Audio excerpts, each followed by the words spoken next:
Well, hello, and welcome back to Read Becca. It's time for the mid-year book Freakout. I am, however, not really freaking out, but this is generally where we run through some prompts to help us reflect on the year so far and potentially freak out about the fact that half of it is gone already. That's not freaking me out, but it does feel like it's happened very, very quickly this year. It's been a bit of an unusual reading year for me, but I have read some great books. So I think I'm going to run through this somewhat rapid fire. Everyone seems to know what this tag is at this point. It's a yearly tradition. So I don't think you need a ton of preamble or discussion about what the prompts mean. They're very clear cut and straightforward. However, every time I say I'm going to do it rapid fire, I fail at that, but we're gonna try.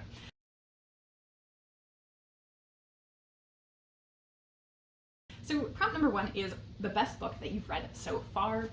Clear cut on that is actually a nonfiction book for me. It was Crossroads by Ben Goldfarb.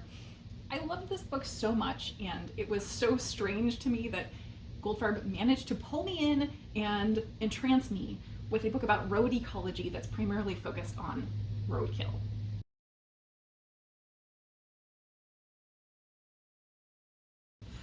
Prompt number 2 is best sequel that you've read so far. That has to be Abhorsen by Garth Nix.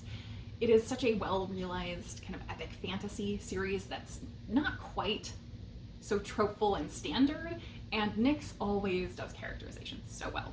But also the audiobook is narrated by Tim Curry, and he brings the characters to life, absolutely. So that was at least part of why it was my favorite.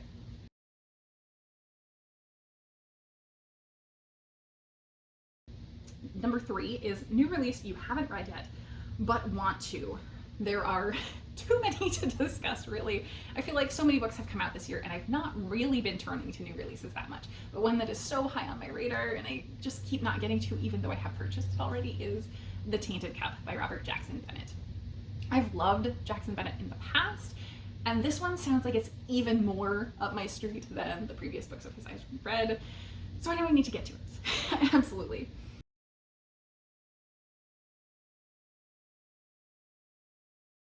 Number 4, most anticipated release for the second half of the year. Again, so many that I'm really looking forward to, many that have tentative dates that are less firm. Some things that I think have firm dates at this point. Susanna Clark has a short story collection coming out in the Jonathan Strange world sometime this fall, supposedly. It seems to be pretty firmed up. We also have the conclusion to Tasha Suri's Burning Empire series, the one that started with Jasmine Throne, and I'm very much anticipating that. I think also we have an upcoming new Olga Tokarczuk that I'm very much anticipating.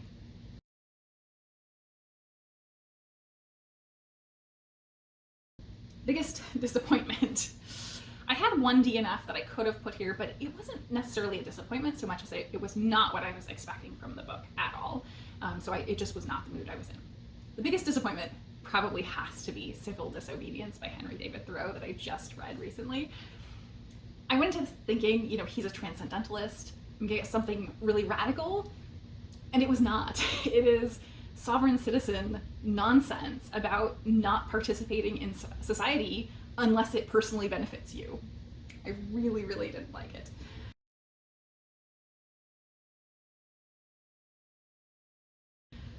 Biggest surprise was Love and Saffron. I did not know what to expect going in. I knew it was going to be a little light and fluffy, but it blew me away.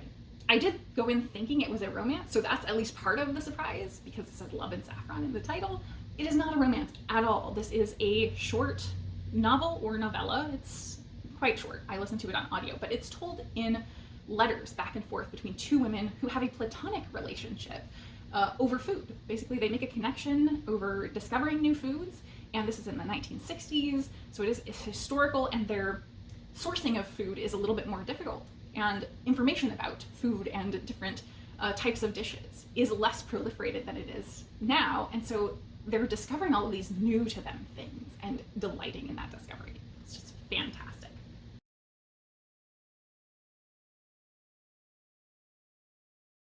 Favorite new author, debut or new to you? I think I'm gonna go with Liz Rosenberg. I read 2 books from her, and she writes primarily nonfiction, but I think she has done some fiction. She's done a variety of things and written in a variety of age categories. So both of the works that I read from for her were biographies that were placed in the more youth age range, so both a middle grade and a YA. And I enjoyed them so much because they were not at all dumbed down or oversimplified for a young reader. It felt like they could be read and understood by someone younger, but the quality and richness of the material was not dumbed down at all. I loved them.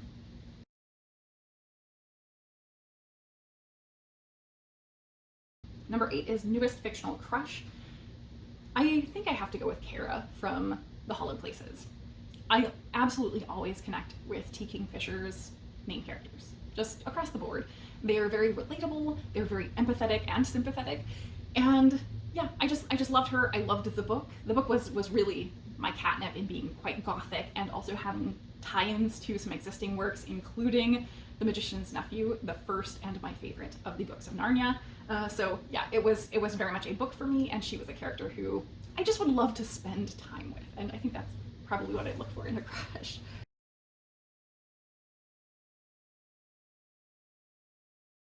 Prompt number 9 is your newest favorite character, and there was a total standout for me in The Woman in White, Marian Halcombe. She was such a delight. She is so loyal and outspoken. She does everything to be true to the people she cares for. She also both bucks the expectations of society where she can, and also finds herself very much stuck in a world that has so many societal expectations on her. So she was just such a richly layered character that I just wanted to give a hug a lot of the time and also root for the entire book.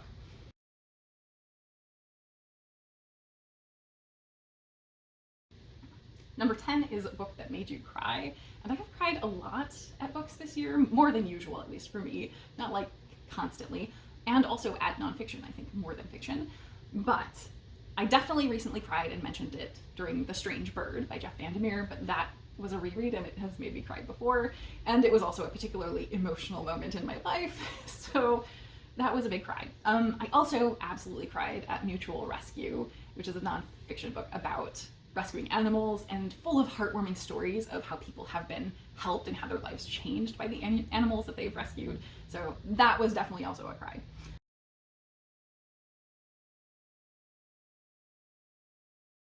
Number 11 is a book that made you happy. Probably the book that has been the most single note consistently happy was The Uncommon Reader by Ellen Bennett, which is just very simply a tiny short little novella about the Queen of England discovering the joy of reading in her elder life.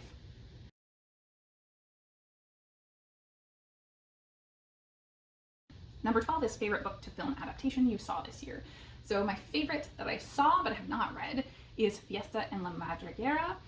That I don't even know if the book is available in English, but the movie is available on Netflix, and it was so good, so layered and different from anything I have seen, because we are really watching this young boy through his own lens as he comes to understand that his circumstances are very different from normal, and that his father is a Mexican drug lord. And it's just such a cool premise, I guess. that sounds terrible to say, but it is a cool premise to see the expansion of his worldview and him recognizing that he's been living isolated in this compound effectively and doesn't have the experiences that everyone else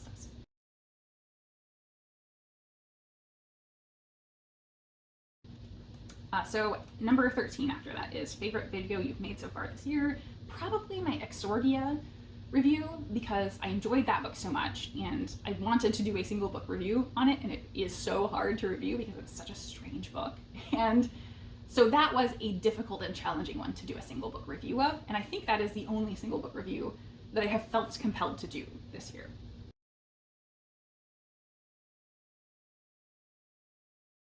Number 14 is most beautiful book you've bought so far this year or received, and that's an easy one. It is The Warm Hands of Ghosts by Catherine Arden. Beautiful sprayed edges, beautiful end papers on it. Yeah, it is glorious, and I still have not read it. So this one just came out this year.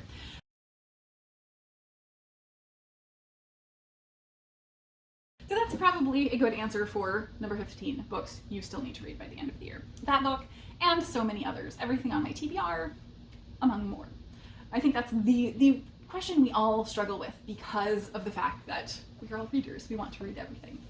So I think that's it for my mid-year book freakout tag, though I am not freaking out. I think this has been maybe one of the more hopeful reading years where I don't feel much pressure. I've let it go. Just let it go. So that is it for me today, and thank you so very much for watching.